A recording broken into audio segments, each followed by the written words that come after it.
पक्ष की एकादशी तिथि को व्रत रखा जाता है, जिसे योगिनी एकादशी के नाम से जाना जाता है। इस व्रत को करने से 88,000 ब्राह्मणों को भोजन करने के बराबर का फल मिलता है। इसीलिए इस व्रत का अपना विशेष महत्व है। योगिनी एकादशी पर भगवान विष्णु की पूजा करना शुभ फलदायी माना गया है। ऐसी मान्यता है कि जो भक्त योगिनी एकादशी पर भगवान विष्णु की पूजा करते हैं, उन्हें कुष्ठ या कोढ़ रोग से मुक्ति मिलती है और उनके सभी पाप नष्ट हो जाते हैं। लेकिन जो लोग किसी कारण व्रत नहीं कर पाते, वो केवल कथा पढ़ या सुन लें तो भी उन्हें भगवान विष्णु की कृपा प्राप्त होती है।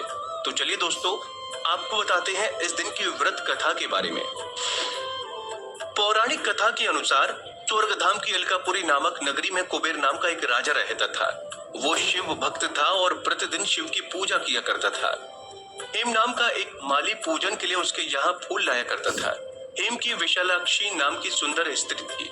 एक दिन वो मानसरोवर से पुष्प तो ले आया, लेकिन कामासक्त होने के कारण वो अपनी स्त्री से हास्य विनोद तथा रमण करने लगा। इधर राजा फूलों के लिए दोपहर तक उसकी राह देखता रहा।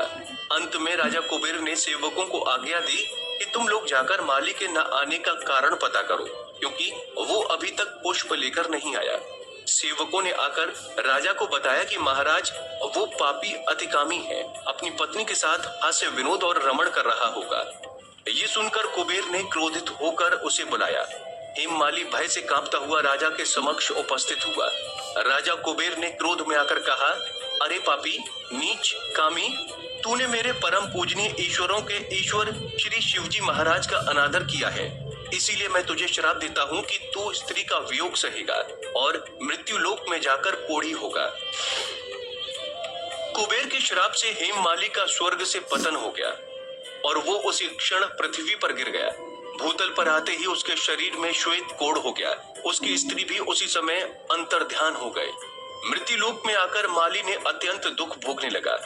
वो भयानक जंगल में जाकर बिना अन्न और जल के भटकने लगा।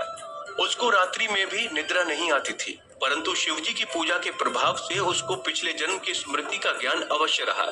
इसी तरह से भटकते भटकते एक दिन वो ऋषि मार्कंडे के आश्रम में पहुंच गया।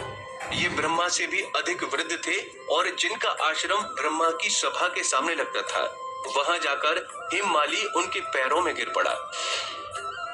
उसे देखकर मार्कंडे ऋषि ने कहा, तुमने ऐसा कौन सा पाप किया है जिसके प्रभाव से तुम्हारी ये स्थिति हो गई? तब हेममाली ने सारा वृतांत कह सुनाया।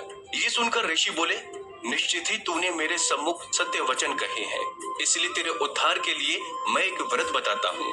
हेममाली को श्राप मुक्ति का उपाय बताते हुए ऋषि मार्कंडे कहते हैं कि यदि तू आषाढ़ मास के कृष्ण पक्ष की योगिनी नामक एकादशी का व्रत विधि पूर्वक करेगा तो तेरे सारे पाप नष्ट हो जाएंगे।